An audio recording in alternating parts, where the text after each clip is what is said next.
goal കൂടാരത്തിൽ കഴുകൻ കണ്ണുകളും കാന്തിക ശക്തിയുമായി നൌഫലും പ്രതിരോധക്കോട്ടയ്ക്ക് കാവലിരിക്കാൻ ഷബീറും ലൈബീരിയൻ കരിമ്പുലേറ്ററിയും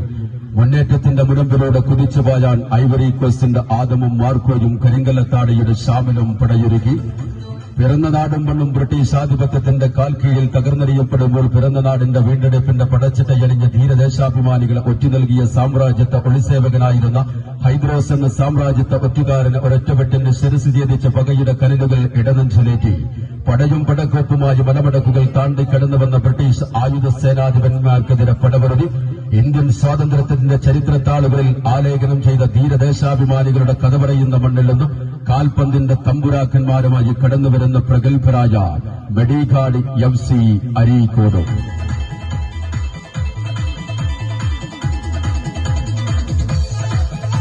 ഗോൾ കൂടാരത്തിൽ അജയ്യനായ കാവൽക്കാരൻ ഷഹിൻസയും പ്രതിരോധ കോട്ടയിൽ ഒരുക്കിനവെല്ലെന്ന കാൽപാദങ്ങളുമായി ഭവാനിപൂർ FCയുടെ ദിൽഷാദും ഇസ്മയിലും മുന്നേറ്റത്തിന്റെ തേരുതെളിയിക്കാൻ ഉഗാണ്ടൻ റൊണാൾഡീനിയോ ബ്രോണൽസും ഐവറി കോസ്റ്റ് താരം ആൽവസും സിറിയാലിയോൺ താരം സുമോയും പിന്നെ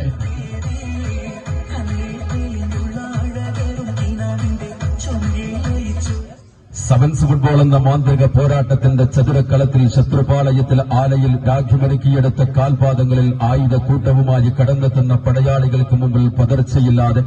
ബോംബർ വിമാനങ്ങളും മിസൈൽ കൂട്ടങ്ങളും കഥ പറയുന്ന കാശ്മീരിന്റെ താഴ്വാരത്തിൽ ശത്രുപാളയത്തിലേക്ക് തീഗോളം വർഷിക്കുന്ന സുബൈദാർമാരുടെ വെടിക്കോപ്പിൽ നിന്നും പായുന്ന വെടിയുണ്ടയുടെ വേഗതയേക്കാൾ നിന്ന് ഷോട്ടുകൾ എതിർത്ത് ഇന്ത്യൻ ഫുട്ബോളിന്റെ ഇന്ദ്രപ്രസ്ഥങ്ങൾ കീഴടക്കി പത്രങ്ങളും പത്രമാസികകളും വാനോളം പുകഴ്ത്തിപ്പാടിയ സെവൻസ് ഫുട്ബോളിന്റെ പന്തയക്കുതിര കായിക കേരളത്തിന്റെ ക്രിസ്ത്യാനോ ആഷിഖ് ഉസ്മാനും ബൂട്ടണിഞ്ഞെത്തുന്ന K4 കട്ടൻ